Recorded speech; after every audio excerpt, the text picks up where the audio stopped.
So this is a message from the Anglican Church of the Messiah in the city of Plainfield, New Jersey.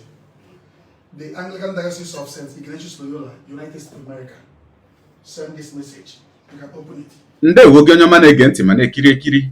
Ebe nọ ugbu a bụ na sim.ha asịrị FM. Onye gị na ya nọkwa taa bụ 042 Solex, onye akụkọ ụwa. Ngwagere akụkọ nke anyị ji wee bịa taa. Ndị ụka Anglican bụ ndị na-efe ofufe n'ụlọ ụka akpọrọ Anglican Church of Messiah nke nọ na New Jersey na mba Amerịka ezitarala otu onye dibịa omenala ozi ikpo oku bụ nke ndị bekee kpọrọ invitation letter. Onye dibịa omenala bụ onye zitere ya bụ ozi ikpo oku bụ onye dibịa ama ama n'ala Igbo bụ Maazị Chidozie Nwangwu, bụ onye ji Akwa Ọkụkọ Tiwara Aki n'ọba wee mara. Ha bụ ndị ụka bụ ndị zitere ya bụ ozi edemede kwuru sị na o teela aka ha dewere anya n'ala wee na-ahụ ihe ọma niile bụ nke ya bụ nwa dibịa na-emere ụmụ mmadụ. Ha gakwara n'iru kwuo na ọ bụ nke a bụ ihe kpatara ọ ga-eji amasị ha ka ya bụ nwa dibịa bụ Akwa Ọkụkọ Tiwara Aki bịa ma sonye ha na mmemme nke ha na-akwado ime na ya bụ ụlọ ụka na mba Amerịka na mkpụrụ ụbọchị 13 ya na mkpụrụ ụbọchị 15 nke ọnwa Ọktoba n'afọ na-abịa abịa bụ afọ 2023 bụ afọ 2023. A sịla na Solex si kama lere onyonyo ya. So this is a message from the Anglican Church of the Messiah in the city of Plainfield, New Jersey. The Anglican Diocese of St. Ignatius Loyola, United States of America. Send this message. You can open it to you. Kemalo, if the message you Well, American seal. I see. Every time I have one. Let's have it. I don't feel a net, you know. I feel a net. So then one man inquiry to for yes. Now, no, really. Okay. So if for this letter, can you go here? The Anglican Church of Messiah, Office of Director and Director of Missions, December 20, 2022. Chief Chidozie Nwangwu, Spiritual Leader, Akwa Spiritual and Traditional Medicines of Anambra State, Nigeria.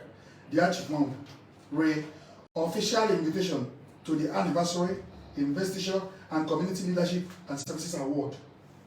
Based on empirical evidence of your great services, care and support to humankind in their various degrees of need in Nigeria and beyond, we extend this official invitation to you to be honored with the Messiah Humanity Leadership Award, MHL, United States of America, on Friday and Sunday, October 13 and 15, 2023, at Gala Night for the Messiah's Mission Strategy and Investiture Thanksgiving of the Anglican Church of the Messiah, Plainfield, New Jersey. Kindly see the accompanying itinerary of the celebration and consider the invaluable gestures of this American church. Your acceptance of this gracious invitation will be well appreciated by us. Faithfully, the Venerable Gideon A. Uzumeshina, PhD, SCP, FCTP, AP, UPF, JP, Rector, Dean of New Jersey Deanery, and Director of the Global Missions. www.messiahplainfield.org, Anglican Messiah 2018@gmail.com. Sealed by the State of New Jersey, Harry M. Watson Jr., Notary Public of New Jersey.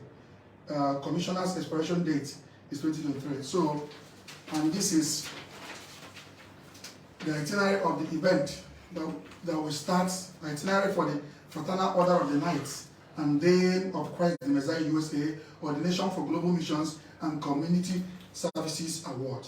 So this is the award. The itinerary of the event. This is the event. Yes. This is America. America, yes. So this is a letter of invitation.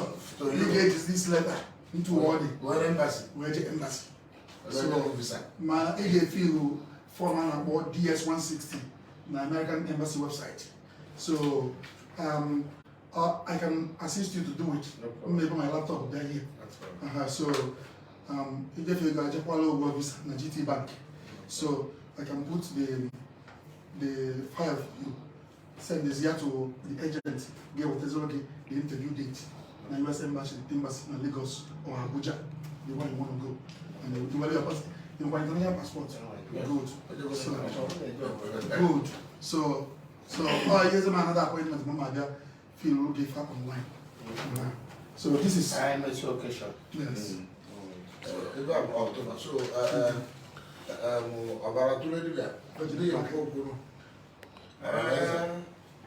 Igbo na agwa go jadi na mụ na batara ya ndị Igbo na America nwere ndị arụ ma bịa ma ndị ọcha anyị na-abịa America yes full invitation ewetara anyị onye amara ejebe ebe na gbamgbam agabere na mana o nwere ibe anyị na-eme ka ebe na gbamgbam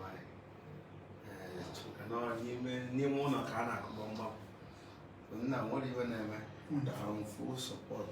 Good. Good. Good. Oh, partnership in mission. No problem. Very good. I'm going to do I'm going to say, I'm going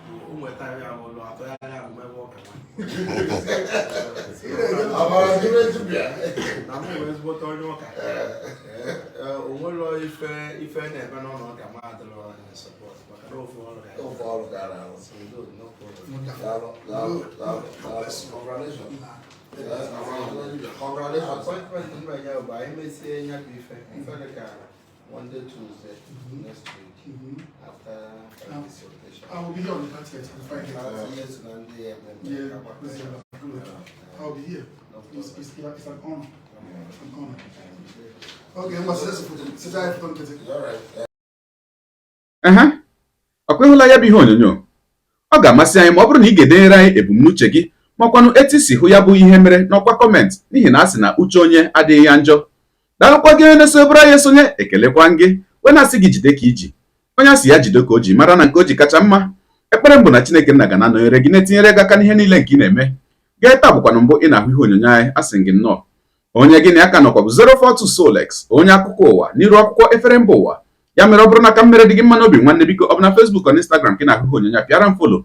Ọ bụ na YouTube ka ị na-ekiri ya bụ ihe onyonyo pịara m subscribe ya na mgbịrịgba ya n'akụkụ ka ị nwee ike na-enweta ihe onyonyo ndị ọzọ m ga na-ewetara gị n'ọdịnihu. Ọ bụ na Twitter ka ị hụrụ ihe onyonyo a pịara m follow. Ọ bụ na TikTok tikere mie ma atọ ọkụma Igbo ndị nwe m Igbo mụrụ nze m ọzọ ekenekwa m unu wee na-asị na ọ ga na-adịrị unu niile mma ise ngwanụ na-atụsara m ihe onyonyo na-atụsara m ya bụ ihe onyonyo na apịrị maka na share button ya mara gị mma ozugbo ndị nke m alụkwanụ.